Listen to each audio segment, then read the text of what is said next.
मई 1999 भारत पाकिस्तान के खिलाफ अपनी ही जमीन पर वो जंग लड़ रहा था जिसके लिए भारत पहले से प्रिपेयर नहीं था।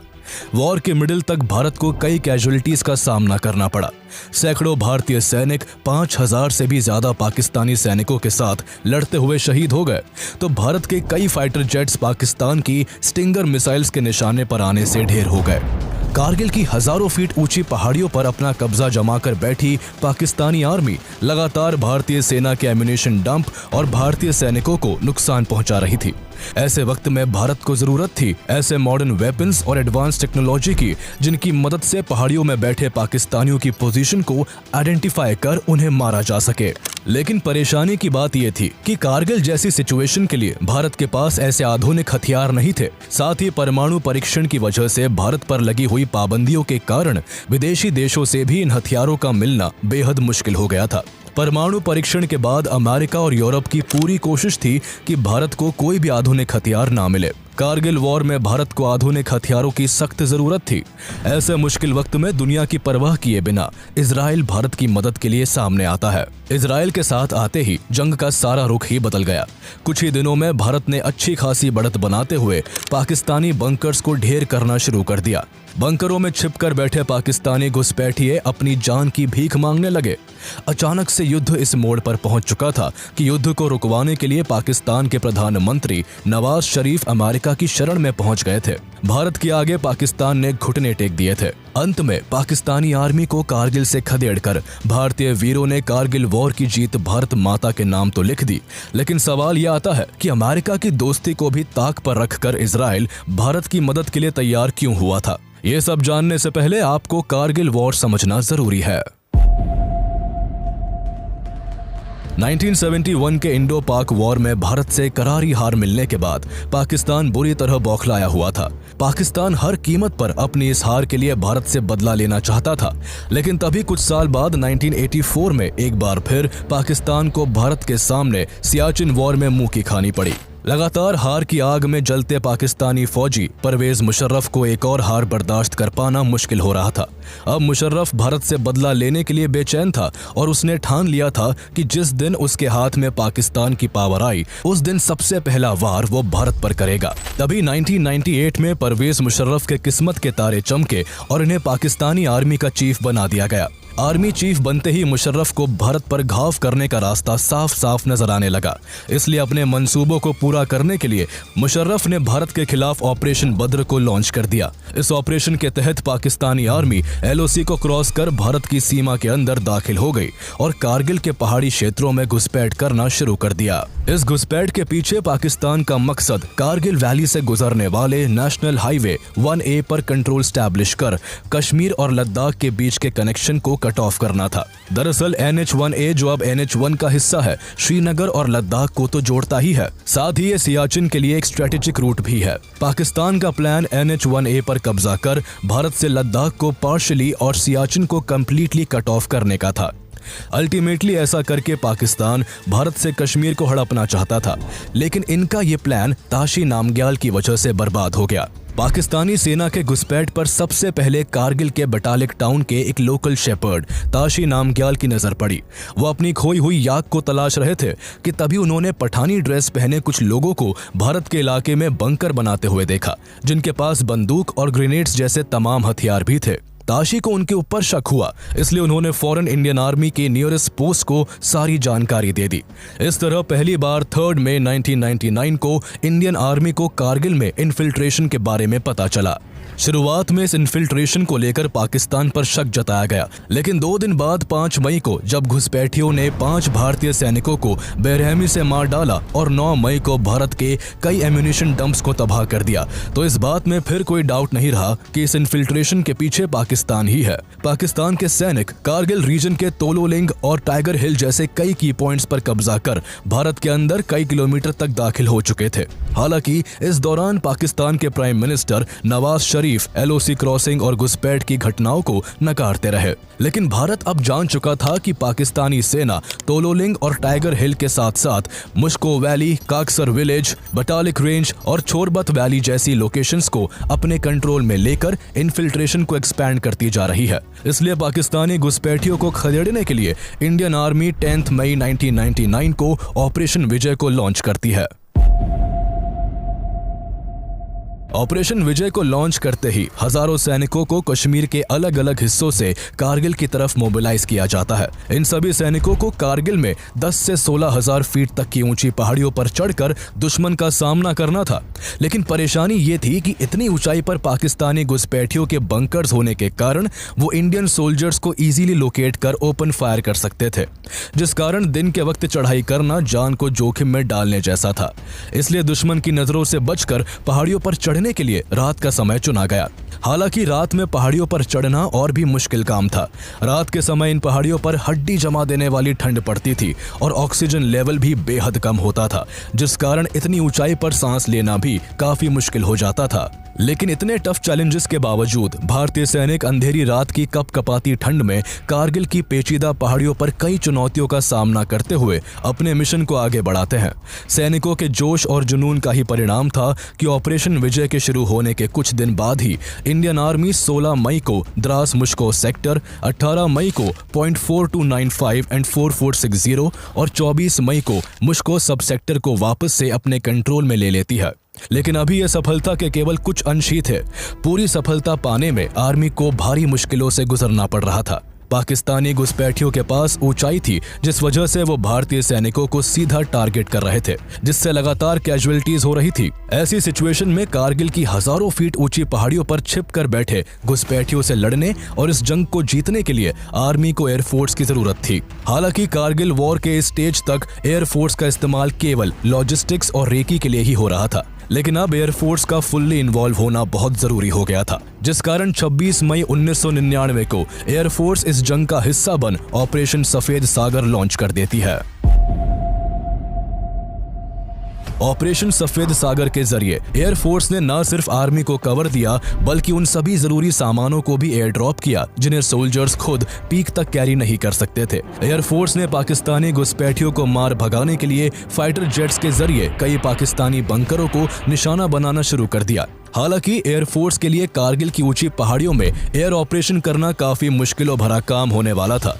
इन्हीं सब में प्रधानमंत्री अटल बिहारी वाजपेयी के सख्त आदेश थे कि किसी भी हाल में एयरफोर्स एलओसी को क्रॉस ना करे। ऐसे में एलओसी के अंदर रहते हुए हाई पीक्स पर बैठे हुए पाकिस्तानी घुसपैठियों की लोकेशन को ट्रैक करना और फिर उन पर हमला करना एयरफोर्स के लिए काफी चैलेंजिंग होने वाला था। इन सभी चैलेंजेस के बावजूद एयरफोर्स की ओर से 4 MI-17 हेलीकॉप्टर्स और MiG-21, MiG-23 और MiG-27 नाम के 3 फाइटर एयरक्राफ्ट्स को दुश्मन पर हमला करने के लिए तैनात कर दिया गया।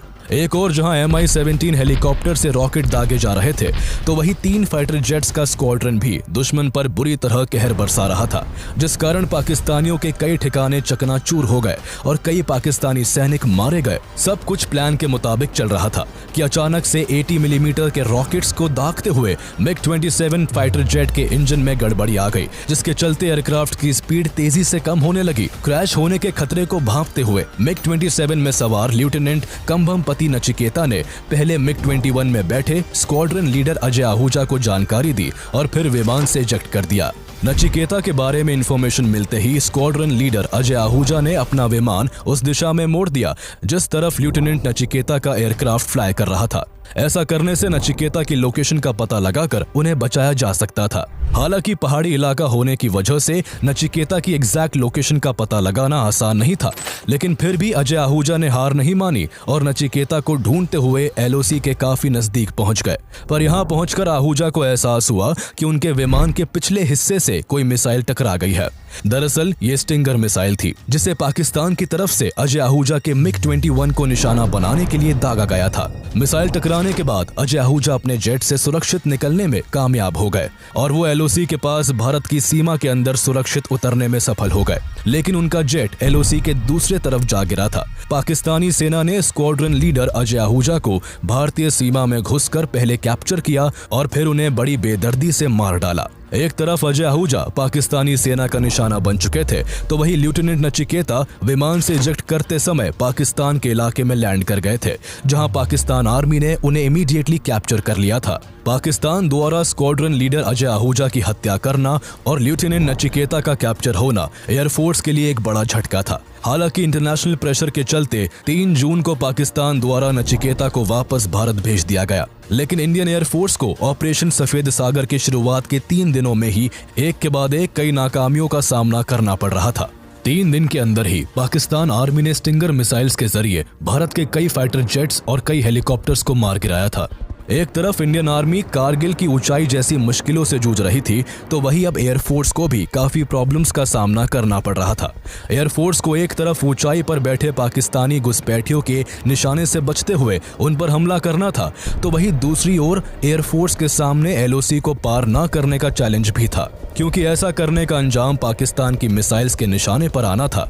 इसलिए air chief marshal Anil Yashwant Tipnis को कुछ ऐसे एडवांस मिलिट्री टूल्स की जरूरत पड़ी जिनसे कारगिल की पहाड़ियों में छिपे दुश्मन की एग्जैक्ट लोकेशन पता लगाकर उन्हें खत्म किया जा सके। लेकिन उस दौरान इंडियन एयरफोर्स के पास ऐसे एडवांस इक्विपमेंट्स अवेलेबल नहीं थे, इसलिए उन्हें किसी और कंट्री से इंपोर्ट करने की जरूरत थी। पर भारत के लिए एक और मुश्किल इस बात की थी कि 1998 में पोखरण में किए गए न्यूक्लियर टेस्ट की वजह से भारत पर अमेरिका द्वारा सैंक्शंस लगा दिए गए थे, जिस कारण भारत के लिए किसी और देश से मिलिट्री वेपन्स और टूल्स का मिल पाना काफी मुश्किल हो गया था। मुसीबत की इस घड़ी में इंडियन एयरफोर्स को एडवांस वेपन्स की सख्त जरूरत थी। भारत के लिए ये वॉर काफी क्रिटिकल सिचुएशन से गुजर रही थी, इसलिए देर न करते हुए भारत ने इजराइल का रुख किया। भारत की ओर से इजराइल के सामने एडवांस टूल्स एंड वेपन्स की लंबी लिस्ट के साथ उसकी डिलीवरी जल्द से जल्द करने की अपील की गई। एक तरफ जहां अमेरिका ने भारत को GPS एक्सेस देने तक से मना कर दिया था, जिससे कारगिल की पहाड़ियों में कब्जा किए बैठे पाकिस्तानी घुसपैठियों की लोकेशन को ट्रैक करने में मदद मिल सकती, तो वही दूसरी ओर इजराइल ने भारत की अर्जेंसी को समझते हुए फौरन हर मुमकिन मदद मुहैया करने का काम किया। इजराइल ने न केवल इंडियन एयरफोर्स के फाइटर जेट्स के लिए लेजर गाइडेड मिसाइल्स प्रोवाइड किए, बल्कि ऐसे सर्विलेंस ड्रोन्स भी दिए जिनसे इजीली पाकिस्तानियों पर निगरानी रखी जा सके।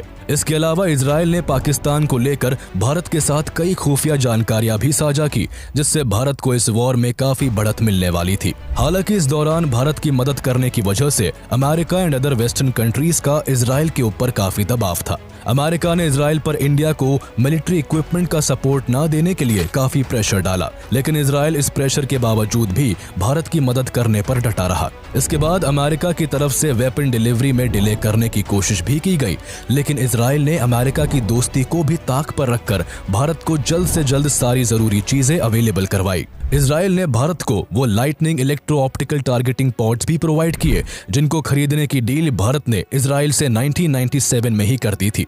हालांकि डील के हिसाब से इन टारगेटिंग पॉड्स की डिलीवरी में अभी काफी समय बाकी था, लेकिन कारगिल वॉर की सिचुएशन को समझते हुए इजराइल ने डिलीवरी डेट से पहले ही इन्हें भारत को डिलीवर कर दिया।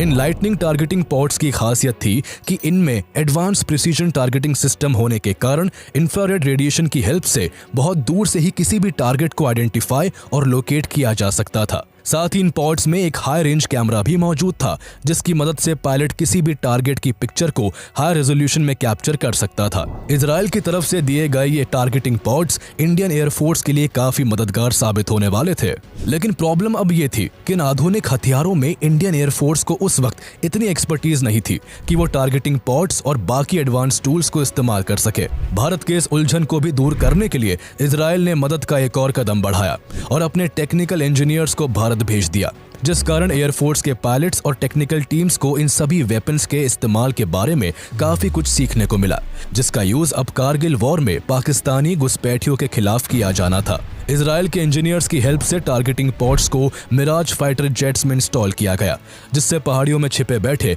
पाकिस्तानियों को अब इजीली टारगेट किया जा सकता था। लेकिन अब एयरफोर्स को यह डिसाइड करना था कि टारगेट आइडेंटिफाई होने के बाद किन बॉम्ब्स की मदद से टारगेट पर अटैक किया जाए। दरअसल उस समय भारत के पास केवल 60 लेजर गाइडेड बॉम्ब्स ही मौजूद थे, जिनका इस्तेमाल टारगेटिंग पॉड्स के साथ फाइटर जेट्स में किया जा सकता था। लेजर गाइडेड होने के कारण ये बॉम्ब ज्यादा इफेक्टिव थे, लेकिन इन बॉम्ब्स की शॉर्टेज होने की वजह से एयरफोर्स इनका कम से कम इस्तेमाल करना चाहती थी, ताकि युद्ध के ज्यादा लंबा खिंचने पर भारत की तैयारी पर असर ना पड़ सके।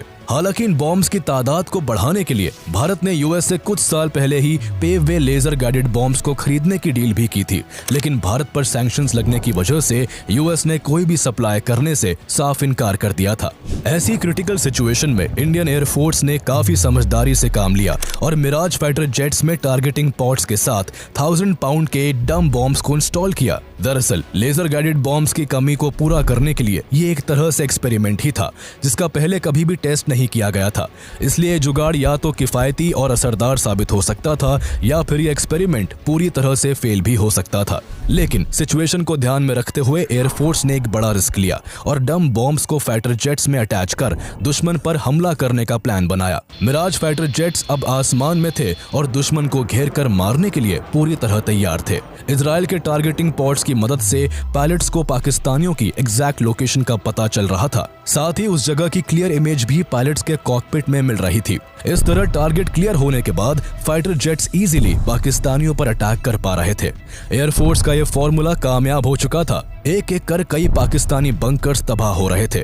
जिन जगहों पर डम बॉम्ब्स कारगर साबित नहीं हो रहे थे, वहां लेजर गाइडेड बॉम्ब्स का इस्तेमाल किया गया। एयरफोर्स के इस एयर ऑपरेशन को बड़ी कामयाबी तब हासिल हुई जब 24 जून को मिराज 2000 फाइटर जेट ने 16,000 फीट ऊंचे टाइगर हिल पर बने पाकिस्तानियों के बंकर पर लेजर गाइडेड बॉम्ब से हमला किया। ये पहली बार था जब एयरफोर्स ने लेजर गाइडेड बॉम्ब का इस्तेमाल किया था। मिराज 2000 में बैठे एयर मार्शल रघुनाथ नाम्बियार की तरफ से इसे दागा गया था, जिनके हमले से टाइगर हिल में बना पाकिस्तानियों का बंकर कुछ सेकंड्स में ही पूरी तरह तबाह हो गया था। कई पाकिस्तानी तुरंत ढेर हो चुके थे तो कुछ बुरी तरह जख्मी थे।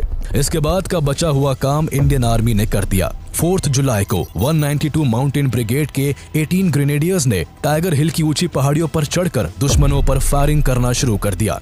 एयर अटैक से पहले ही बुरी तरह घायल हो चुके पाकिस्तानी सैनिक भारतीय सिपाहियों के आगे ज्यादा देर तक टिक नहीं पाए, जिस कारण एक एक कर टाइगर हिल पर सारे पाकिस्तानी मारे गए। 18 ग्रेनेडियर्स की यूनिट ने बहादुरी का परिचय देते हुए टाइगर हिल को वापस से जीत लिया था। इस दौरान सबसे वीरता का काम 19 साल के योगेंद्र सिंह यादव ने किया, जिन्होंने 15 गोलियां खाने और खून से लथपथ होने के बाद भी दुश्मन के छक्के छुड़ा दिए। इस बहादुरी के लिए इन्हें परमवीर चक्र से नवाजा गया। टाइगर हिल को वापस से अपने कंट्रोल में लेना भारत की बड़ी जीत थी। इसी दौरान कारगिल वॉर को लेकर इंटरनेशनल लेवल पर भारत की ओर से पाकिस्तान के खिलाफ कई कदम उठाए जा रहे थे। दरअसल युद्ध के दौरान जब भारत के बहादुर सिपाहियों के आगे पाकिस्तानी घुसपैठिए कमजोर पड़ने लगे और पाकिस्तान को अपनी हार साफ दिखने लगी, तो पाकिस्तान के प्राइम मिनिस्टर नवाज शरीफ युद्ध को रुकवाने के लिए यूएस से मदद मांगने लगे। हैरानी की बात यह थी कि जो पाकिस्तान सरकार इस घुसपैठ की जिम्मेदारी तक नहीं ले रही थी, अब वो युद्ध को रोकने के लिए अमेरिका का दरवाजा खटखटा रही थी। हालांकि जब यूएस प्रेसिडेंट बिल क्लिंटन और अटल बिहारी वाजपेयी के बीच इस मसले को लेकर बात हुई, तो वाजपेयी जी का साफ कहना था कि पाकिस्तानी सेना या तो खुद भारतीय सीमा को छोड़ दे, वरना हमारी मिलिट्री बलपूर्वक उन्हें बाहर खदेड़ फेंकेंगी। इसी दौरान वाजपेयी जी को पता चला कि पाकिस्तान कारगिल वॉर में परमाणु बम का भी इस्तेमाल कर सकता है, तो अटल बिहारी वाजपेयी ने साफ शब्दों में कहा कि अगर ऐसा हुआ तो अगली सुबह का सूरज निकलने से पहले तक पाकिस्तान दुनिया के नक्शे से गायब हो जाएगा। वाजपेयी जी के इस रुख से यूएस प्रेसिडेंट बिल क्लिंटन को साफ हो गया था कि भारत तब तक जंग खत्म नहीं करेगा जब तक कारगिल को वापस से जीत नहीं लेता। इसलिए जंग को जल्द से जल्द खत्म करने के लिए अमेरिका ने नवाज शरीफ पर जोर डाला कि वो पाकिस्तानी सेना को कारगिल से वापस बुलाए। अमेरिका का ये रवैया देखकर नवाज शरीफ के चेहरे की हवाइयां उड़ गई। पाकिस्तान के लिए कारगिल वॉर में ये दोहरी हार थी।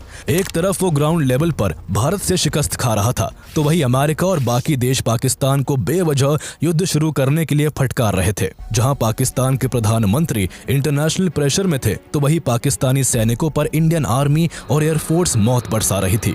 इजराइल के टारगेटिंग पॉड्स की मदद से एक एक कर सारे पाकिस्तानी ठिकानों को टारगेट किया जा रहा था। इंडियन एयरफोर्स अपने हमले से टाइगर हिल में बने पाकिस्तान के कमांड एंड कंट्रोल सेंटर को तो तबाह कर ही चुकी थी, साथ ही एयरफोर्स ने मुंथो धालो में पाकिस्तानी सेना का सप्लाई डंप भी ढेर कर दिया था।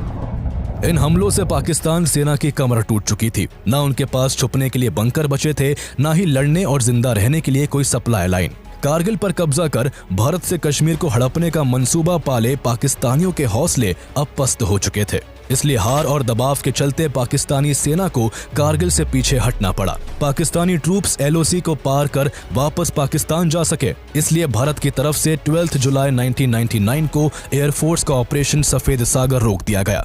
लेकिन जब कुछ पाकिस्तानी सैनिकों ने चालाकी दिखाते हुए घुसपैठ जारी रखी और भारतीय सैनिकों पर हमला किया तो उन्हें फिर से उन्हीं की भाषा में समझाया गया, जिस कारण 26 जुलाई तक एक पाकिस्तानी कारगिल को छोड़कर जाने के लिए मजबूर हो गया था। इसी वजह से 26 जुलाई 1999 को भारत की जीत के साथ कारगिल वॉर ऑफिशियली खत्म हो गया। इसलिए हर साल इस दिन को कारगिल विजय दिवस के रूप में मनाया जाता है। इस कारगिल वॉर को विजयी बनाने में भारतीय सैनिकों ने लगभग 4000 पाकिस्तानी मार गिराए थे, तो वहीं भारत के लगभग 500 जवान शहीद हो गए थे। एक और जहां कारगिल वॉर की जीत में भारतीय फौजों का साहस और बलिदान शामिल है, तो वहीं इजराइल के योगदान को भी भुलाया नहीं जा सकता है। इजराइल ने सही वक्त पर भारत को सही वेपन्स और मिलिट्री टूल्स देकर कारगिल वॉर में एक इम्पोर्टेंट रोल निभाया था। यही वजह थी कि कारगिल वॉर के खत्म होने के बाद साल 2000 में external affairs minister Jaswant Singh और होम मिनिस्टर लाल कृष्ण आडवाणी ने इजराइल का दौरा करके इजराइल का आभार व्यक्त किया था। भारत पाकिस्तान के मंसूबों से अच्छी तरह वाकिफ था, इसलिए कारगिल वॉर जैसी सिचुएशन के लिए अब भारत पहले से अपनी तैयारी को मजबूत रखना चाहता था। इसी कारण साल 2000 से 2010 के बीच इजराइल से भारत ने करीब $10 बिलियन के मिलिट्री इक्विपमेंट्स इंपोर्ट किए। देखा जाए तो कारगिल वॉर के बाद भारत और इजराइल के रिश्ते में एक बहुत जरूरी मोड़ आया, जिसके बाद से हथियारों का लेन देन तो बढ़ा ही, साथ ही भारत और इजराइल की दोस्ती की नींव भी मजबूत होती गई। हालांकि ये पहली बार नहीं था जब इजराइल ने भारत की मदद की थी, बल्कि इससे पहले भी कई बार इजराइल भारत के साथ कंधे से कंधा मिलाकर चला है।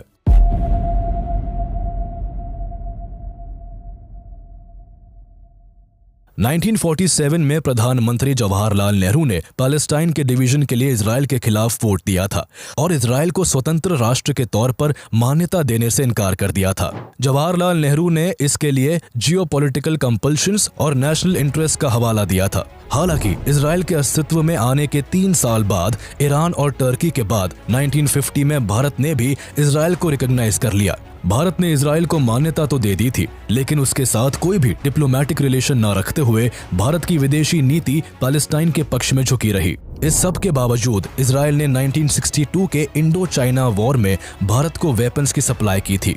इसके अलावा इजराइल लगातार भारत की तरफ दोस्ती का हाथ बढ़ाता रहा, पहले 1962 में तो फिर 1971 में, जब बांग्लादेश को लेकर इंडिया और पाकिस्तान के बीच भयानक जंग छिड़ी हुई थी। उस दौरान भी इजराइल की प्राइम मिनिस्टर गोल्डा मेयर ने हथियारों की शॉर्टेज के बाद भी इंडिया को हथियार प्रोवाइड किए थे, लेकिन इजराइल के बार बार सपोर्ट करने पर भी इंडिया की तरफ से इजराइल के साथ डिप्लोमेटिक रिलेशंस डेवलप नहीं किए गए। 1992 में prime minister PV Narasimha Rao की गवर्नमेंट में फॉर्मली पहली बार इजराइल के साथ डिप्लोमेटिक रिलेशन स्टैब्लिश हो सके।